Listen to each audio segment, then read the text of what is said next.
कब आपकी free will खराब हो जाती है, कब आप गलत डिसीजन ले लेते हैं। विनाश काले विपरीत बुद्धि कब होता है। यही है, भगवान कुछ नहीं करते, वो सिर्फ बुद्धि भ्रष्ट कर देते हैं। और वो बुद्धि भ्रष्ट हमें कुंडली में कब दिखाई देती है। अब अच्छी दशा कौन सी है, पूर्व पुण्य से लिंक कर रहा हूं मैं। बाकी और चार्ट्स में भी दशा आएगी, लगन पे आएगी, सब जगह आएगी, पर ये एक बहुत ही सटीक अप्रोच है, एकदम बताता है। कुछ सोल्स ऐसी होती है, कुछ लोग जो धरती पर आते हैं वो शायद अपने चार्ट में लिखवा के लाते हैं कि वो कुछ बहुत बड़ा करेंगे, सिर्फ खुद के लिए नहीं, वो दुनिया को भी बहुत कुछ देकर जाएंगे। तो ये पूर्व पुण्य से कैसे कनेक्टेड है और D7 के कॉन्टेक्स्ट में से कैसे? D7 से नहीं है ये आपके दृष्कांड से है। अगर D3 में मंगल दशम भाव में उच्च का हो जाए, D3 में, हाँ, दृष्कांड में बेस्ट पोजीशन है।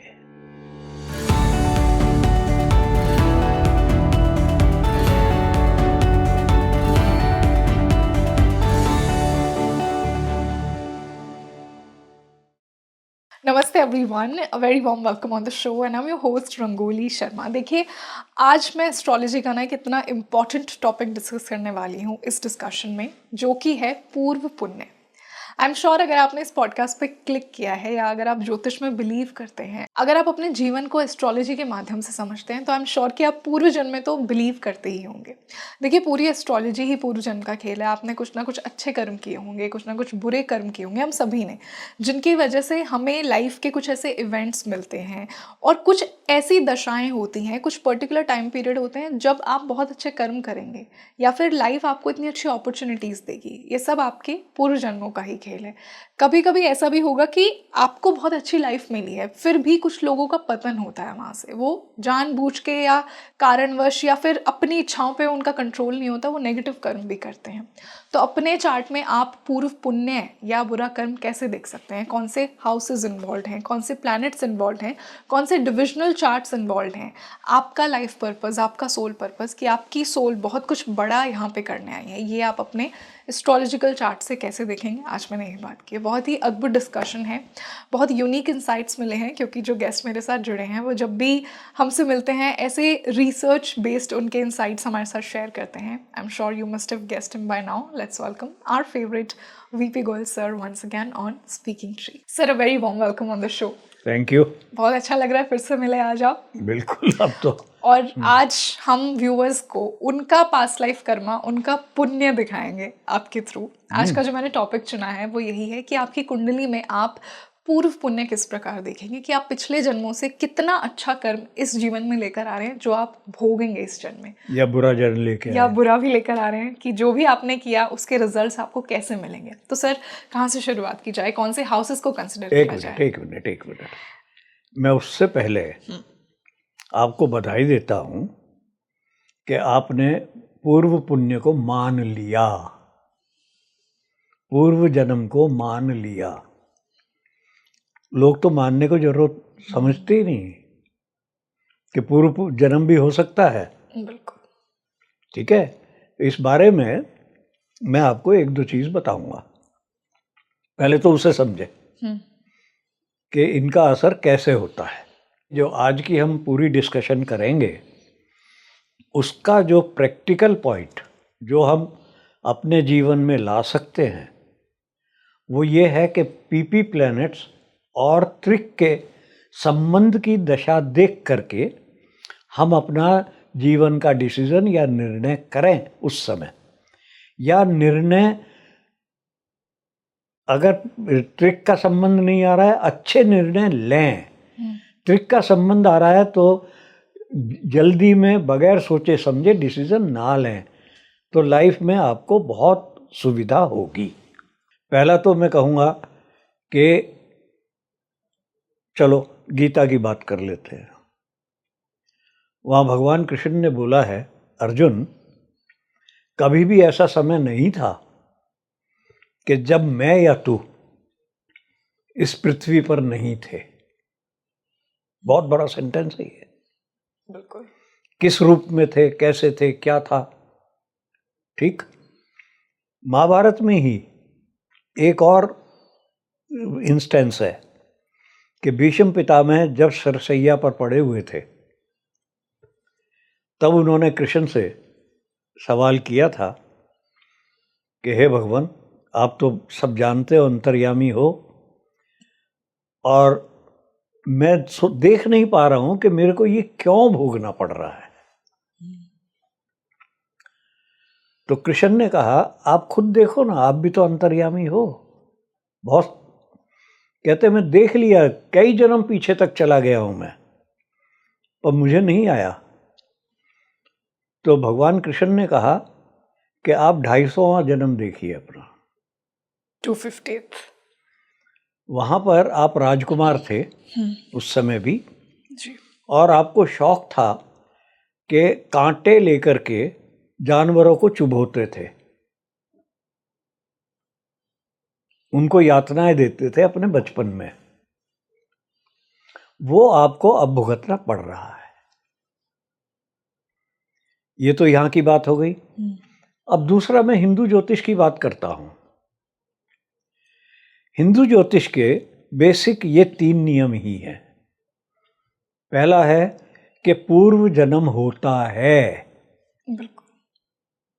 दूसरा है कि जो आप कर्म करते हैं उसका फल आपको भुगतना पड़ता है, अच्छा या बुरा, चाहे अच्छा हो चाहे बुरा हो।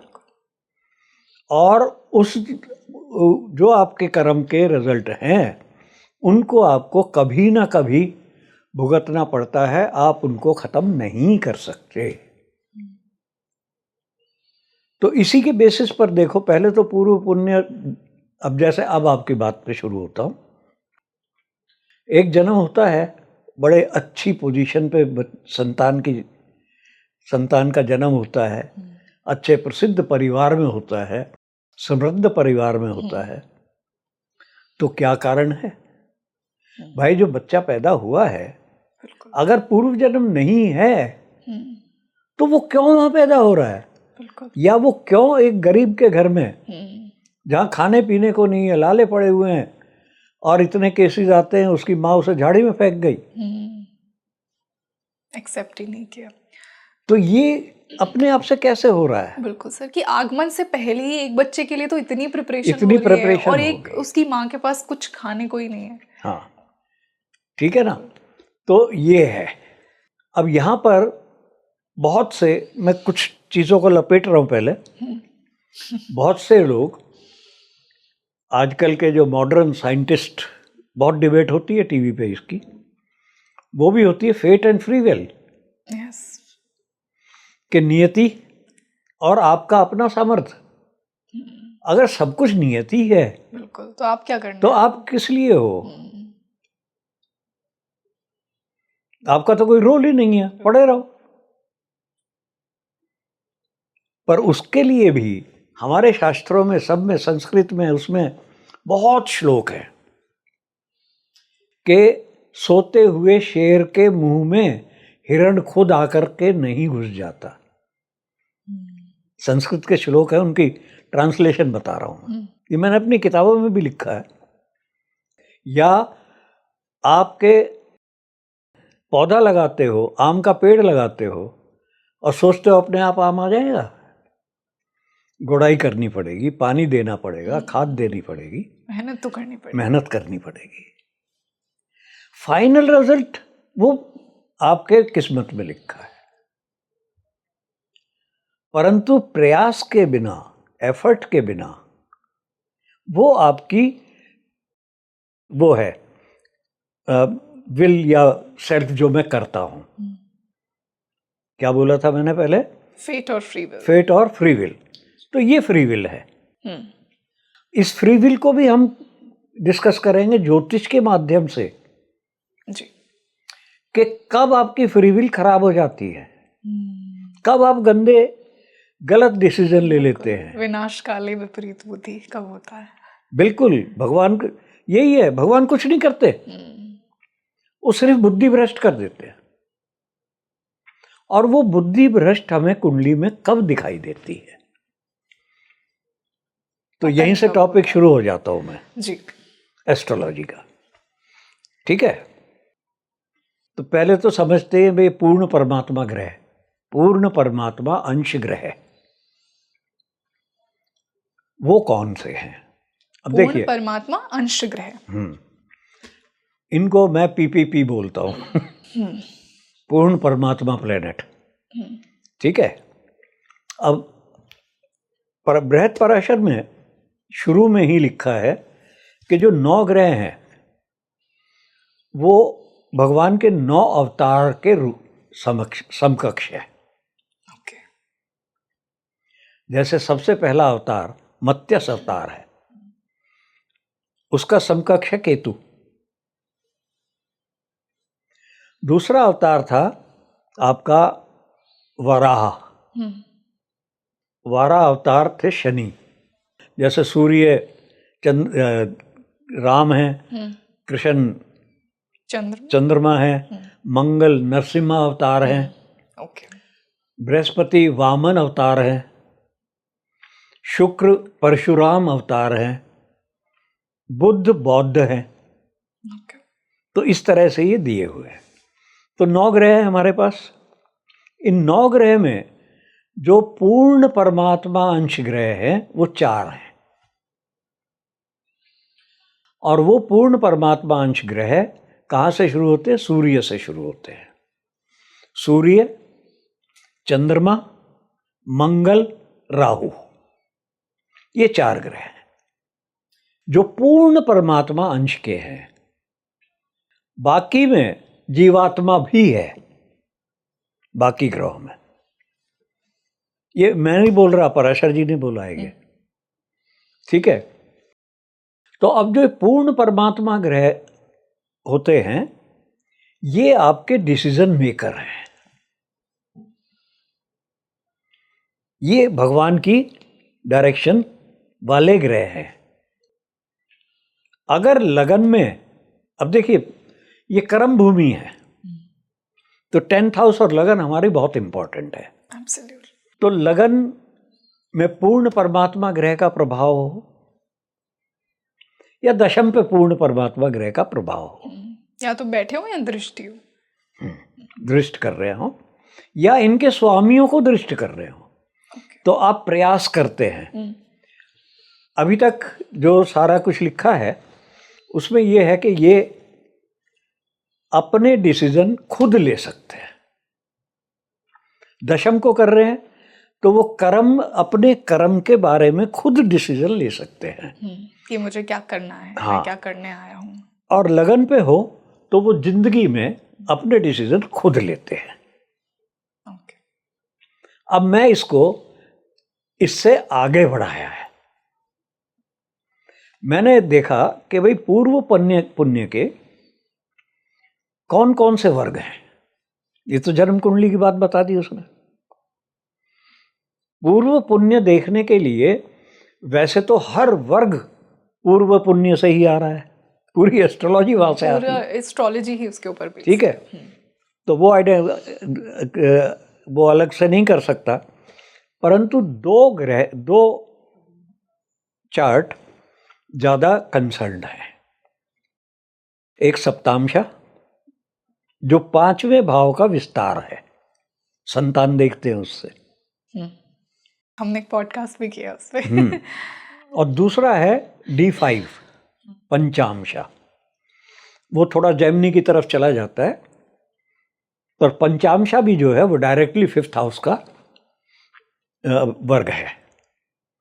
ये 2 वर्ग बड़े इंपॉर्टेंट हो जाते हैं। अब और इनमें सबसे ज्यादा इंपॉर्टेंट आपका 5वां भाव है। तो यदि 5वें भाव पर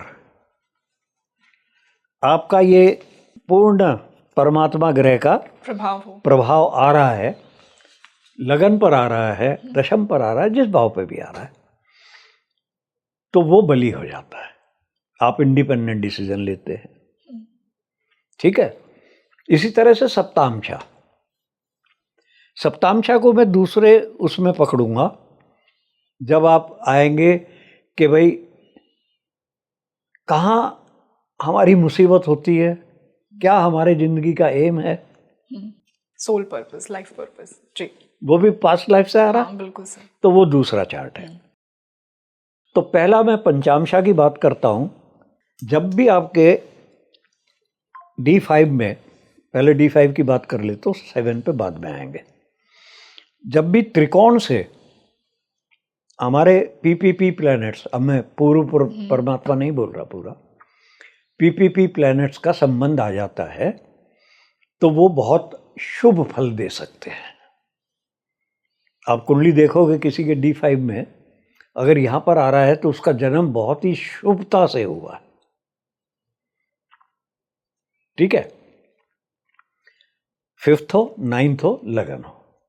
अच्छा, अब यहां तकलीफ क्या होती है कि कब अच्छा फल मिलेगा, कब आप डूब जाओगे, कब बढ़ जाओगे। तो अब ये हमारा जो पूरा जन्म है हुआ है, ये भानुमति का पिटारा है। भानुमति, ठीक है, बहुत चीजें हैं उसमें, बहुत भरा हुआ है। और उसमें से जैसे एक छोटा सा सुराख है, वो उतना ही निकलेगा इस जन्म के लिए। तो वहां जो निकल रहा है वो दशा है, उस टाइम पीरियड में वो उस एक्टिवेट टाइम होगा। की वो दशा है। बिल्कुल और पूरी लाइफ आगे दशा के सीक्वेंस में चलती है। जी, बिल्कुल। ठीक है, अब अच्छी दशा कौन सी है, पूर्व पुण्य से लिंक कर रहा हूं मैं। बाकी और चार्ट्स में भी दशा आएगी, लगन पे आएगी, सब जगह आएगी, पर ये एक बहुत ही सटीक अप्रोच है, एकदम बताता है। पूर्व पुण्य, ये पीपीटी प्लैनेट्स बली हैं, हमेशा ही बली हैं। उनके अंदर डिसीजन मेकिंग की फुल पावर है। अच्छा डिसीजन करेंगे या बुरा डिसीजन करेंगे वो डिपेंड करता है। कैसा भी डिसीजन हो बहुत स्ट्रांगली करेगा वो। ठीक, बाकी प्लैनेट्स पे इतनी पावर नहीं है कि स्ट्रांगली उसको करे। अच्छा, अगर उसका संबंध पीपीपी प्लैनेट्स का पंचम भाव D5 के त्रिक भाव से नहीं आ रहा है, D5 पंचांशा के अगर त्रिक भाव से कोई संबंध नहीं आ रहा है, चाहे तो वो पीपीपी प्लैनेट वहां बैठा हो या त्रिक भाव का स्वामी उसको दृष्ट कर रहा हो, संबंध आ जाएगा। त्रिक भाव के स्वामी के साथ बैठा हो। अब दो चीज हो गई अभी मेरे पास। तीसरी चीज कि पीपी प्लैनेट को दूसरा पीपी प्लैनेट ही एस्पेक्ट कर रहा हो, उसके साथ बैठा हो, परंतु उनमें से एक त्रिक का स्वामी भी हो, तो स्ट्रांग रिजल्ट देगा। और इतना स्ट्रांग बुरा रिजल्ट देगा कि जीवन की धारा बदल जाएगी। अगर त्रिक से संबंध नहीं है और दो पीपी प्लैनेट की आपस में दशा चल गई तो वो इतने अच्छे डिसीजन करा देगा, आपको ऊंचाइयों पे पहुंचा दे। सर ऐसा होता है ना कुछ चार्ट्स में कि दशाएं अच्छी हैं लेकिन जब तक वो व्यक्ति जीवित है वो जीवन काल में आई नहीं वो दशा, उसके बाद आएगी ना। गुरु बता तो रहा हूं ना उसका कि बहुत बढ़िया चल रहे हैं। अब इंदिरा गांधी का चार्ट ले लो भाई, अक्टूबर 84 में 8-10 अक्टूबर के आसपास उसने भिंडर वाले का वो ऑपरेशन ब्लू स्टार कर दिया। उसके 20 दिन बाद उसे गोली मार के मार दिया उसके बॉडीगार्ड ने ही। तो वो डिसीजन वहां लिया ना उसने। उस समय जो दशा थी वो पीपी और त्रिक की थी, मृत्यु का कारण बन गया। सर यहाँ से अगर मैं लेमन टर्म्स में पूछूं तो लोग ना जो बहुत शुभ प्लैनेट्स हैं जैसे गुरु हो गया कि जुपिटर का अच्छे कर्म में या अच्छे मेरे पूर्व पुण्य में क्या रोल है, सूर्य हो गया, बोल रहा हूं ना मैं, तो अब आइडेंटिफाई कर दिया ना मैंने कि 4 ग्रह मेजर डिसीजन करने वाले हैं जिनको पीपी प्लैनेट बोला है। अगर बृहस्पति 6, 8, 12 का ही स्वामी है, ठीक है, और पीपी प्लैनेट उसको साथ दे रहा है या उसको दृष्ट कर रहा है, तो वो बृहस्पति इतने खराब थॉट दे देगा कि बैंड बजा देगा।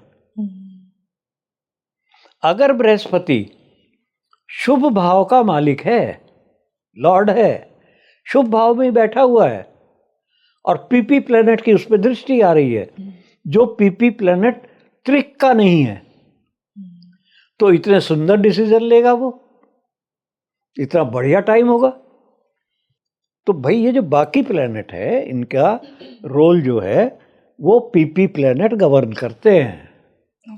आप ये तात्पर्य समझो मेरा। सर अब यहाँ से मैं लाइफ पर्पस की बात करना चाहूँगी। आपने कहा कि हम D7 की वहाँ पर बात करेंगे। कुछ सोल्स ऐसी होती हैं, कुछ लोग जो धरती पर आते हैं वो शायद अपने चार्ट में लिखवा के लाते हैं कि वो कुछ बहुत बड़ा करेंगे, सिर्फ खुद के लिए नहीं, वो दुनिया को भी बहुत कुछ देकर जाएंगे।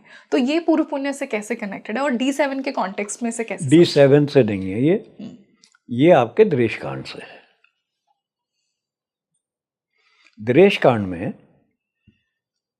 उच्चता प्राप्त करने की, हाइट्स अपने भी किसी भी फील्ड में, वो सबसे पहला चार्ट दृश कांड है, D3, ठीक है। और उसके 2 कारक ग्रह हैं। आपने क्वेश्चन पूछ लिया, चलो, और याद भी आ गया मुझे। 2 कारक ग्रह कारक होते हैं उसके, बुध और मंगल। अगर D3 में मंगल दशम भाव में उच्च का हो जाए, D3 में, हाँ, दृश कांड में बेस्ट पोजीशन है। आप सभी चेक कीजिए कहीं आपके चार्ट में तो नहीं है। बेस्ट पोजीशन है। इतनी हाइट्स को वो पहुंचेगा। कहाँ से मैंने ये रेफरेंस क्यों याद रहता है मेरे को? रामकृष्ण परमहंस, उनके D3 में मंगल उच्च का दशम भाव में बैठा हुआ। अब ये तो टॉप पोजीशन हो गई। मंगल दशम भाव से किसी भी तरह कनेक्टेड हो D3 के, चाहे स्वराशि में हो, उच्च में हो, कहीं पर भी, पर दशम भाव को देख रहा हो या दशमेश को देख रहा हो, तो भी वो हाइट अपनी लाइफ में बहुत बड़ी पोजीशन पे जाता है। उसके बाद है बुध, टॉप इज मंगल। बुध का भी संबंध यदि लगन या दशम से हो जाए, चंद्रमा दशम में बैठेगा तो भी लगन को देख लेगा, ठीक है, तो भी वो ग्रेट हाइट्स को अचीव करता है। ये लिखवा के लाए ना, मैंने पहले ही कहा कि सारे डिजिटल चार्ट क्या पूरी ज्योतिषी पूर्व पदम है। कोई सा भी चार्ट उठा के खंगाल लो। अभी जितने भी मैंने बाकी पूर्व जन्म के वीडियोस देखे हैं, क्या ही देखे हैं मैंने, सब D60 को बोलते हैं जी पूर्व जन्म का, कि आपका स्पिरिचुअल प्रोग्रेस दिखा रहा है वो chart. Spiritual progress, past life, हाँ, पास्ट लाइफ, पास्ट कर्मास वो दिखा रहा है। हाँ सर, मैंने ये भी सुना है, कुछ लोग कहते हैं कि जो आपका D60 चार्ट है ना, वो आपकी रीसेंट पास्ट लाइफ का ही चार्ट था। अरे ये भी मैंने सुना है। ये सब देखो, फिलॉसफी समझ लो भाई, पास्ट लाइफ की। अब कौन से पिटारे में से किस जन्म के निकल रहे हैं, उस पिटारे में कहाँ छेद हुआ है, वही निकलेगा। भानुमति का पिटारा बोलते हैं ना इसे, है नहीं? और इसके आगे और भी एक कहानी कहते हैं कि एक चूहा था, उसको कुछ दिखाई दिया, पिटारे के पास पहुंचा, वो कहता है इसमें कुछ है, कुछ खुशबू आ रही है, खाने की चीज़ें हैं, ठीक है। उसमें पिटारा कुतर दिया, कहीं से कुतर के अंदर घुसा तो वहाँ सांप बैठा हुआ था। तो हम खुद कुतर रहे हैं उस भानुमति के पिटारे को, अंदर सांप मिलेगा या भगवान मिलेंगे? अंदर सांप मिल गया, डस गया, उसको खत्म कर दिया। तो इस तरह, इसलिए वो भानुमति का पिटारा बोलते हैं कि कौन कहाँ से घुसा है। खैर, हम D3 पे थे। D60 पे सर। D60 तो मैंने वैसे ही बोल दिया कि भाई सारे ही चार्ट हैं कनेक्टेड, D60 ही अकेला नहीं है। और D60 से पहले तो आप जन्म तो ठीक, कुंडली तो ठीक कर लो। D60 क्योंकि बहुत आधे मिनट के डिफरेंस चेंज हो जाती है। D60 चेंज हो जाता है, राइट। It's so difficult. हाँ, कि वो इसलिए D60 आप कैसे आप जो मर्जी तुक्के मारते रहो बैठ करके, सही बात है। कुंडली ठीक नहीं है। अब D3 है, वो तो 10 डिग्री पे एक साइन चेंज हो रहा है, वो तो कम से कम ऑथेंटिक है आपका। और D3 आपका एफर्ट का है। मैं क्यों रेफर किया इसको कि उच्चता कब मिलेगी? जब एफर्ट करोगे तभी तो मिलेगी ना। तो अगर D3 अच्छा हो जाता है तो आप एफर्ट करते हैं। और मंगल एफर्ट का प्लेनेट है, एक्शन है। बुध इज बुद्धि। तो यही दो प्लेनेट हमने इंपॉर्टेंट बोले इसमें, ठीक है। अब हम आते हैं मेन D7 पे। मैं शुरू में ही कहा था ना, यही दो चार्ट हैं मेन, जिनको पराशर जी ने पूर्व जन्म से लिंक बताया है। D7 में सबसे पहला काम तो करो कि भाई 6th लॉर्ड कौन है। फर्स्ट स्टेप इज कि आप अपने D7 चार्ट का 6th लॉर्ड निकाल लीजिए, ठीक है। ठीक है। अब जो 6th लॉर्ड है, देखिए 6th हाउस क्या है? ऋण, रिपु, रोग। ऋण पूर्व जन्म का, पूर्व जन्म के ऋण है नहीं। या ये नहीं कि बैंक से उधार ले रखा है और मैं भाग रहा हूं। ये ऋण है, आपके जीवन के ऋण है। yes. तो छठा भाव का स्वामी जिसको भी इफेक्ट करे, जिसको भी दृष्ट कर रहा हो, किसी के साथ हो, तो वो आपके जीवन के ऋण है, पूर्व जन्म के ऋण है। और ये स्पेसिफिकली D7 में हम चेक करेंगे। अब D7 ही बोल रहा हूं ना मैं। ये ऋण आते हैं जी। दूसरा, अब भगवान ने आपको क्या करने के लिए भेजा है? मेरा लाइफ पर्पस, मेरा सोल पर्पस पर्पस क्या है, वो कैसे चेक? ठीक है ना। तो मेरे को डाके ही डालने हैं मेरे को भगवान की पूजा करनी है, मुझे सिर्फ पैसे ही बनाने हैं, बिजनेस खड़ा करना है कोई, ठीक है ना। तो उसके लिए देखते हैं राहु। देखिए राहु और केतु जो हैं, यही लिंक है पूर्व जन्म के। बेसिक लिंक ये है। राहु कैसे लिखते हैं? ऐसे सिंबल है उसका, नीचे की तरफ मुंह है उसका, दो गोले, और वो ऊपर से कनेक्ट करते हैं ऐसे करके। गोले नीचे है, पृथ्वी को ऊपर से कनेक्ट कर रहे हैं। केतु क्या है? उसमें गोले ऊपर है और वो पृथ्वी से ऐसे है। वो पृथ्वी से आपको भगवान की तरफ, ऊपर की तरफ कनेक्ट करने की कोशिश करता है। इसीलिए उसे स्पिरिचुअल प्लैनेट बोलते हैं, समाधि का ग्रह। तो राहु जो है वो हमारे मेन लिंक है, ठीक। अब राहु को देखो कहां बैठा है। भाई राहु का कोई भाव तो है नहीं। किसी भाव के कहने को एक्वेरियस कहते हैं जेमिनी एस्ट्रोलॉजी में, पर वो मैं नहीं ले रहा हूं। जब पराशर जी ने या इन्होंने बोला भाई कोई भाव के स्वामी नहीं है वो, हम वो ले रहे हैं। तो राहु जहां बैठे हुए हैं उस राशि के स्वामी को पकड़ लो। उसको हम डिस्पोजिटर बोलते हैं ना, कि राहु का डिस्पोजिटर कौन है। अब एक तो राहु आ गया हमारे पास, एक राहु का डिस्पोजिटर आ गया। तो राहु तो वहीं बैठा हुआ है। राहु की दृष्टि हम नहीं लेते पराशर में। तो हम देखेंगे कि राहु के साथ कोई ग्रह बैठा है क्या D7 में, वो पर्पस हो जाता है। या राहु का डिस्पोजिटर जिस ग्रह को प्रभावित कर रहा है वो हमारा पर्पस ऑफ लाइफ हो जाता है, एम हो जाता है। समझे ना। जैसे मान लो अब किसको प्रभावित कर रहा है, वो कौन है, तो वो एम हो गया हमारा।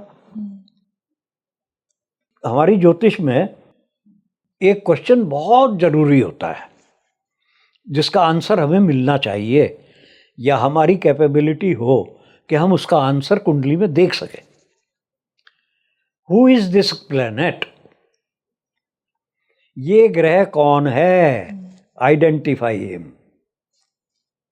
अगर ये काबिलियत आ गई कि ये है कौन, तब तो उसको आप देख सकते हैं ना, ये है कौन, दोस्त है, दुश्मन है, न्यूट्रल है, धोखेबाज है, कैसे क्या है, प्रभाव मेरी लाइफ में मुझे देगा, है नहीं।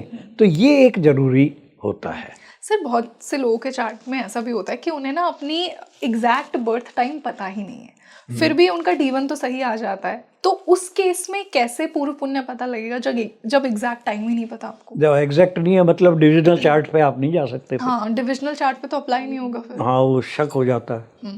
तो फिर इस केस में क्या किया जाए? उस केस में भी करते हैं भाई। क्या? उस केस में क्या है कि आपके सुख और दुख, सडन इवेंट्स, सारी चीजें, आयु, सबसे बड़ा फैक्टर आयु होता है आपकी, क्या है वो 8वां भाव है इस जन्म की कुंडली का। और जब हम पूर्व जन्म की बात कर रहे हैं तो ये जो लाइफ में आपको संकट, अच्छा बुरा, लंबी उम्र, कम उम्र, सेहत, क्रॉनिक बीमारियां भी 8वें में सब है। तो 8वां ग्रह, 8वां भाव जो है वो हम कहेंगे ये आपके पूर्व जन्म का कर्म था। समझ में आया मैं क्या कह रहा हूं? कि जो 8वां भाव होता है वो बनता है इस जन्म की कुंडली में जो आपका पूर्व जन्म का 10वां भाव था। तो इसको 10th हाउस बना लो आज के 8वें भाव को, इस जन्म के। तो 11वां भाव जो है वो पूर्व जन्म की लगन हो गई। राइट, ठीक है ना। तो पूर्व जन्म के क्या संस्कार अच्छे थे, क्या कर्म आपने किए थे, वो सब उस चार्ट से देख लो, फिर मोटा मोटी सब समझ में आ जाएगा। राइट। सर अगर मैं बेसिक लेमन टर्म्स में पूछूं, लोग अपने D1 में ना 5th और 9th को चेक करते हैं। 5th और 9th इसलिए क्योंकि पराशर पद्धति में लगन जो है वो आपका प्रेजेंट जीवन है जी। 5वां भाव जो है वो आपका पूर्व जन्म है, और 9वां भाव जो है वो आपका अगला जन्म है। ये 1 5 9 की त्रिकोण है कि अगला जन्म कैसा होगा, पर ये बिल्कुल ब्रॉड प्रिंसिपल है, कुछ पता नहीं चलता इससे। एग्जैक्टली। इससे तो बेटर है 5वां भाव तो हम कह ही रहे हैं ना, पूर्व पुण्य, वो तो बलि होना ही होना चाहिए। ठीक है ना। अब जैसे मेरा 5वें का लॉर्ड जो है 5वें भाव पे, आप अगर देखो, मैं अब बर्थ चार्ट की ही बात कर रहा हूँ, सप्तांश पे नहीं जा रहा, उसमें 2 PP प्लैनेट की तो दृष्टि आ रही है 5वें भाव पे, एक सूर्य की, एक मंगल की। ओके। और 5वें भाव का जो स्वामी है शुक्र, वो उच्च का है और एक PP प्लैनेट के साथ है। पर वो जो PP प्लैनेट है वो त्रिक का स्वामी है, मंगल। तो क्या हुआ, कठोर निर्णय देता है, कठोर इफेक्ट देता है, स्ट्रॉन्ग पर्सनालिटी। ठीक है ना। तो मंगल की दशा में मैंने बिजनेस अपना बंद कर दिया, हरी झंडी दिखा दी कि अब मुझे काम नहीं करना। ठीक है। तो इस तरह से है। अब मैं और कहाँ आ रहा था, 8वें भाव। अच्छा चलो मैं अपनी उसका बता देता हूँ, अभी किसी की कुंडली तो है नहीं। 8वां भाव मेरी मिथुन लगन है, तो 11वां भाव जो है वो मेष हो गया, हाँ जी। ठीक है। वहाँ उच्च के सूर्य बैठे हुए हैं। वो मतलब मेरी अब पिछले जन्म की कुंडली बन गई वो, कि आपके पिछले लाइफ में फर्स्ट हाउस मेष था, मेष था, एग्जॉल्टेड सूर्य एग्जॉल्टेड सूर्य था। तो फिफ्थ लॉर्ड जो था, हाँ, वो लगन में उच्च का होके बैठा है। तो क्या पता है साली जो बुद्धि या इधर उधर की बातें आती है, सोच वो आते हैं, वो पिछले जन्म से ही आ रहे होंगे। हो सकता है इसी जन्म में तो ना आए हो, ठीक है। तीसरे भाव में शनि और राहु बैठे हुए हैं, दो पापी प्लेनेट तीसरे भाव में। तो वहां कहते हैं कि ये आदमी बहुत ज्यादा पराक्रमी होता है, के भाव में ऐसे स्ट्रॉन्ग हाँ है। और उसको क्या कहते हैं, शुभ केवल अशुभ वो हो तो पराक्रम दिखाता है। पराक्रम कब दिखाता है भाई? जब उस पर मुसीबत आए तभी तो दिखाएगा ना। अगर मुसीबत ही नहीं आ रही उसके ऊपर तो पराक्रम क्या दिखाएगा? इसका मतलब जीवन मुसीबतों से भरा हुआ होगा। तीसरे भाव में पाप ग्रह आ जाते हैं। अच्छा, तो पराक्रम दिखाते हो ना भाई। तभी आपको कुंडली ने वो प्लैनेट्स भी वहां दिए हैं कि मुसीबतें आएंगी। नॉर्मली क्या होता है, भाई मैं बहुत वीर हूँ, पराक्रम दिखा रहा हूँ।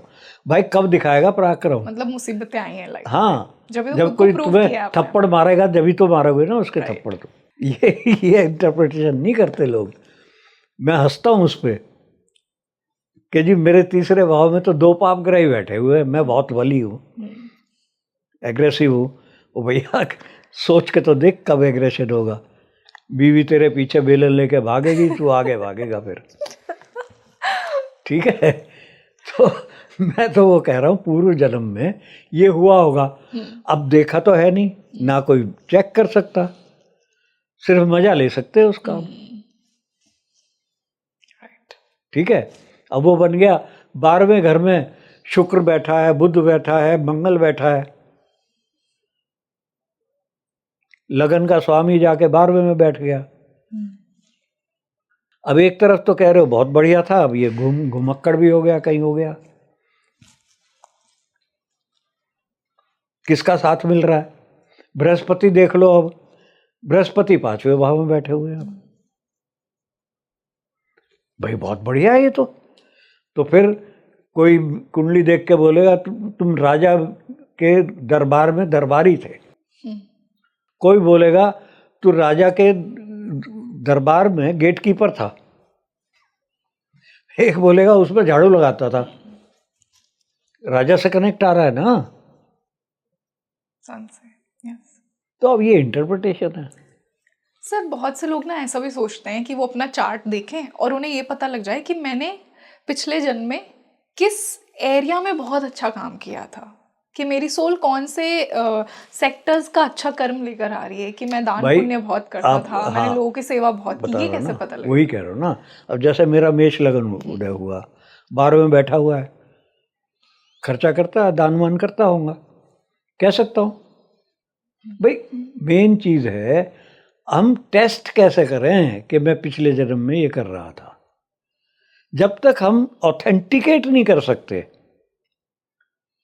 मैं तो भाई साइंस का स्टूडेंट हूं, तो यहां मैं नहीं मानता फिर कि भाई हाउ आई ऑथेंटिकेटेड। बोलने को तो बोल लूंगा मैं कुछ भी, पर वेरिफिकेशन नहीं है ना। और दूसरा, अब पिछले जन्म का तुम देख करके खुश हो लो, और इस समय तुम पड़े हुए रैन बसेरा में कंबल उधार का लेके सोते हो। पिछले जन्म का तो कुंडली बना रही है मैं राजा था, तो क्या उससे क्या तेरे को मिली? मन की शांति मिल गई, मैं राजा था। तो पिटेगा रैन बसेरा में भी, वहां तो राजा बनने की कोशिश करेगा कि मैं तो पिछले जन्म का राजा था, तो दूसरा तेरे को थप्पड़ मारेगा वहां पर।